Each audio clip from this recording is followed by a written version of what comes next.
I am Kay Kenzie, and this is Brownskin Lens.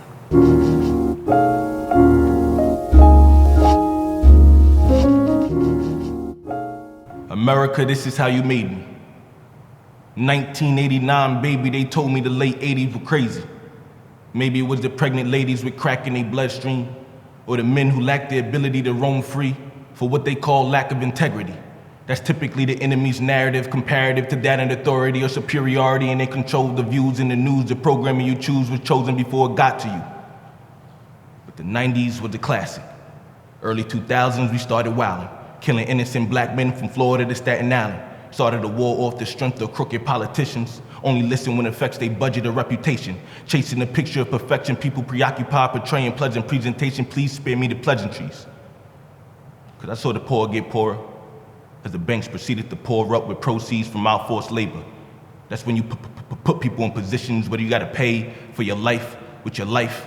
And all these P's is for the prayers I pray, like, Father, if we had to see our heroes get murdered and our prophets assassinated and our brothers and our fathers and our sisters and our mothers, don't tell us this land is ours. Don't tell us this is it and this is what was left for us. We've been fighting for so long, we just keep pushing on. We've seen the bodies drop. You don't gotta tell us it's war. Father, I believe in you. They numb our minds and dull our souls, Father. I'm fighting to get to you. I'm through with this world, Father. My spirit is yours.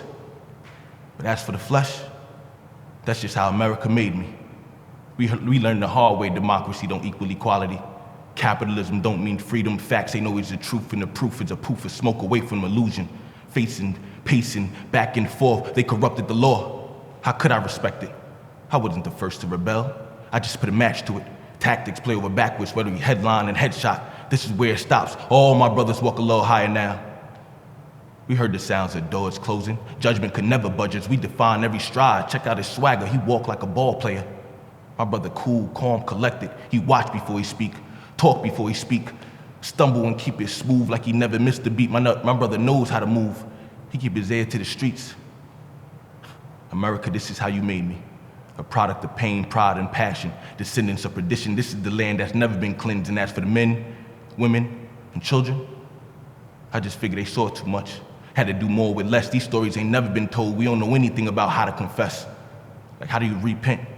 I don't remember the first time, because we came up and drew our own lines, created our own rules and our own laws, then danced under the moonlight when others couldn't hear our song.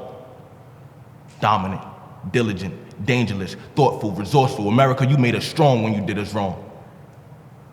Rebel.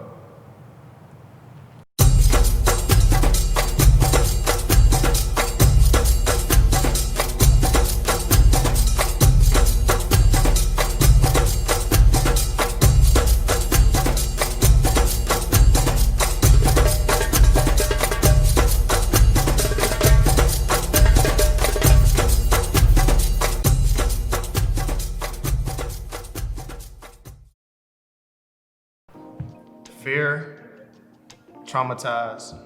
I would say anxiety, just not knowing the outcome of the situation. So I feel like what Mike said, but just also that pressure and anxiety of just that situation in itself and knowing where it can go. As far as for me, it's always situational because you can get a police officer that can be having a bad day. So like he said, it could be fear one day and the next minute it could be anxiety, or it could be I'm about to have to really fight for my life in these last moments. So it's always situational. You know, the fact that every black person has a feeling of anxiety or your heart start pumping, adrenaline, that means it's something there, you know, Correct. So whether if you believe it or not. So Correct. the feeling I feel is, of course, your adrenaline start pumping, but you got to get right. And the fact that we feel that way as black people is something wrong. It's not normal. It's something wrong. They fear what they don't understand and hate what they can't conquer. Facts. Godfather Harlem, the Muhammad Ali biopic, When You Malcolm See X. Us, Malcolm X is one of my favorite films that highlights racism. 20s, Glory Road. The Shy, A Bronx Tale. Remember the Titans? Yeah, remember the Titans. Get on the bus. A Nation Reborn. Fruitvale Do the Station. Right Thing. Yeah. I would say in a sense it's significant, but at the end of the day, echoing off your first question, in that sense, it doesn't matter because if you do know your rights, if you getting killed or getting strangled, whatever the case may be, that you know your rights doesn't show any significance in that because, like I said, I can know everything I need, like asking an officer, what's your RAS, your reason of suspicion when you pull me over, but that can be looked at as me stepping out of my place as a black man or to question the authority of a white man, you know what I mean? So I feel like it plays a significance, but at the end of the day, what Drew was saying, what if that cop had a bad day? So your rights has no part in how that cop is about to react to the situation at hand. I believe it's extremely important to know your rights because if you look in the civil rights movement, that's what they fought for. And all of what they just said, just sum it up, like that ties back into humanity. Like going back to the George Floyd situation, like if those police officers didn't have the police officer uniforms, would they be doing that? Just be mindful of stuff like that. A sense of not being aware of what's really going on. White people thinking they better than us. I feel like just living in a world that's, I guess, catered to your success or catered to your, I guess, endeavors and whatever you're doing in society. So I feel like to have just that level up versus anybody else in society. White privilege to me is hateful capitalism. That's how I'll put it. Man, we need to keep pushing it because it's Black Lives Matter until people understand that we need equality. We need the same equal opportunities as the other ethnicities.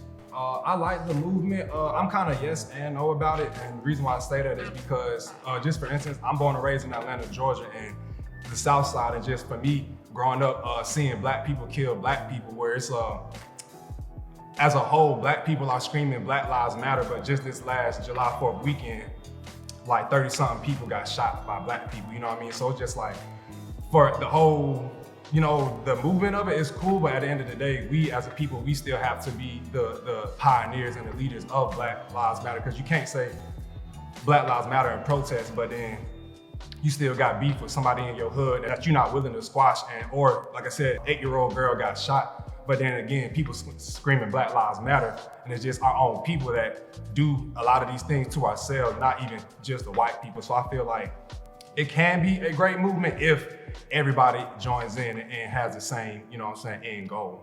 I feel like the Black Lives Matter movement is very important to what we have going on today, because if you look at it, the younger generation needs this movement just how the people in the civil rights movement needed that Selma March.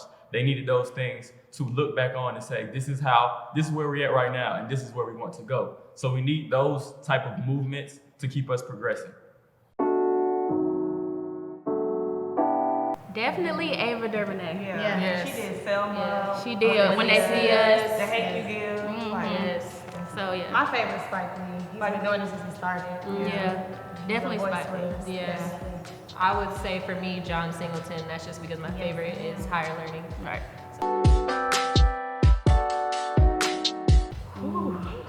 It's a lot of pressure. Who's going first? Where do we start? Yeah.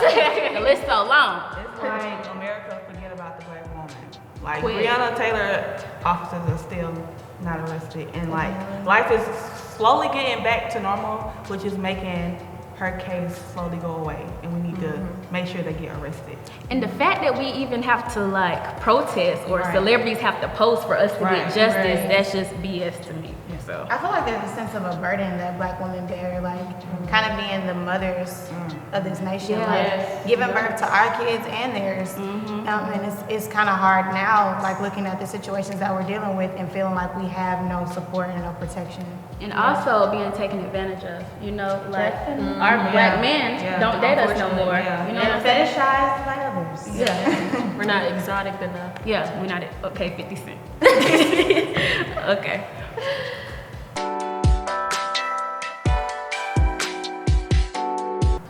Okay, Me? so I've been out there. So I have double feelings about it. Originally, it kind of, I didn't know how to take it. There's a sense of like when we used to talk about when equality ever comes, are we gonna know? From the beginning, we've always experienced so much oppression, we just kind of never know when we're going to see equality.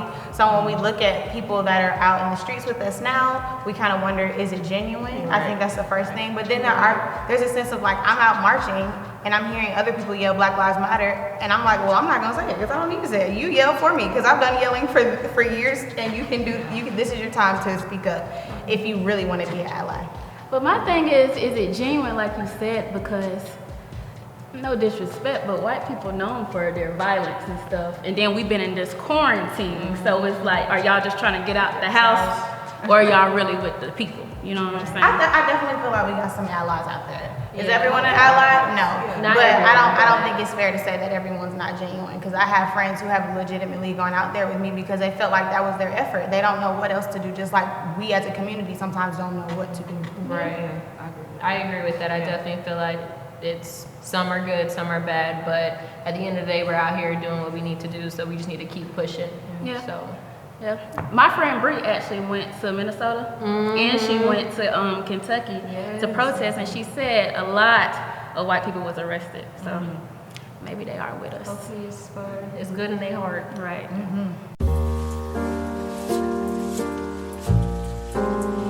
I start praying. Yeah. I just want to stop because these days you have to. I'll be like, hold on, what y'all doing over there? Right. These days you have to stop and get your camera phone out. Like you got to make sure everybody good. Like, I'm never nosy when I'm driving because I'm trying to look straight. But if it's a black person, I'm gonna take a little quick look, and I'm like, oh my God, I hope they be straight. able to drive. Especially if it's more than one cop. Yes. Oh yeah, and I live on the south side of Atlanta, so you know we get pulled over often. Yeah. The cop presence in my area is strong. So seeing somebody pulled over, I'm always like a little anxious, a little nervous. Like I hope they made it home. Right. Right. Ooh. I said mine, higher learning. Definitely when they see us. Like they didn't have to do the voice. Like they were so young. They were kids. And you know, for me, with that movie, I watched it one time and that was enough for me. Like, I can't, it was very powerful. It's the last I think thing a lot for of me. the newer movies are not for us, though. It's for others to see, because we know the stories. Some of us do not. There's a generation that needs to be educated, but for those of us who do know, it's refreshing to see that people are actually getting a look at what we knew happened, like the truth. It's like as soon as you hear the sirens, you're already guilty. The pace of your heartbeat sends vibrations through the lens of the rearview mirror. I see you freeze, wondering how long your next breath will be. Thoughts of George, Brianna, and Ahmad going through your mind, wondering if the next chant will include me. From license and registration, please, to officer, I can't breathe, I can't help but wonder why the sirens hate us so. Meant to protect and serve, but officer, you couldn't be further from your cause. Reading us our Miranda rights, silently saying that being black is against the law. How are we supposed to win within this system of laws that's supposed to keep us logged in the system? You hear that Black Lives Matter, but have you ever stopped and listened? Have you ever stopped and listened? Have you ever stopped and listened as they look for us? Have you ever stopped and listened? Have you ever stopped and listened to the sirens?